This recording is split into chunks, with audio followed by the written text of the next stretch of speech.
تخيلوا الفاكهة اللي شبه قرون الحيوانات دي وبتتكسر وجواها لون بني لزج ما يفتحش النفس.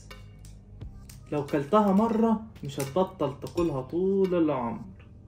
اهلا بيكم في التمر الهندي، الفاكهة اللي مش فاكهة، اللي ممكن تغير صحتك للأحسن. الفاكهة دي بتيجي من شجرة طولها 25 متر وبيكون جواها مادة بني لزج مع بذور سودا وطعمها حلو مع حامض لذيذ. التمر الهندي فوائده كتير جدا مش هتصدقوها. أول حاجة بيساعد على الهضم وبيمنع الإمساك، يعني لو بطنك تعبانة كوباية تمر هندي وبالسلام. بيقوي القلب والأوعية الدموية وبيظبط ضغط الدم.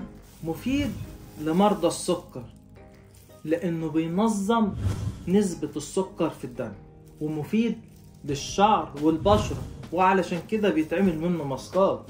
بيستخدموه في التخسيس والدايت علشان بيساعد على امتصاص الكربوهيدرات، يعني باختصار كنز صحي متكامل في التمر الهندي. طبعا اشهر حاجة بتتعمل منه هو المشروب اللي كلنا بنجيبه في رمضان، بس في دول تانية كتير بتستخدموه استخدامات مختلفة. يعني مثلا في تايلاند بيستخدموه في الحلويات، وفي المكسيك بيعملوا منه مشروبات سخنة، وفي دول كتير تانية بتستخدمه في تتبيلة اللحمة والفراخ، وعلى فكرة بتديها طعم رهيب. ازاي بقى تنقي التمر الهندي كويس؟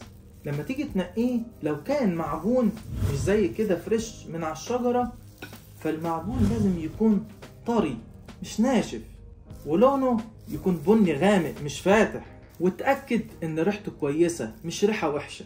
وعلى فكرة هو بيعيش لمدة طويلة، ولو حطيته في الفريزر ممكن يطول معاك. لو من عشاق التمر الهندي زيي يبقى كده عرفت انه مش هو مجرد مشروب لذيذ. لو فتحناها من جوه هنلاقي لونه غريب. بصوا شكله ازاي، بصوا القشرة، وكمان هتلاقي هو نفسه شكله بني غامق، وكل ما يكون بني غامق اكتر مش فاتح بيكون اجود. لكن شوف الحاجات اللي جواه عامله ازاي، شايف البذر اللي جواه عامل ازاي، طعمه مزز جميل ما بين الحامض والحلو.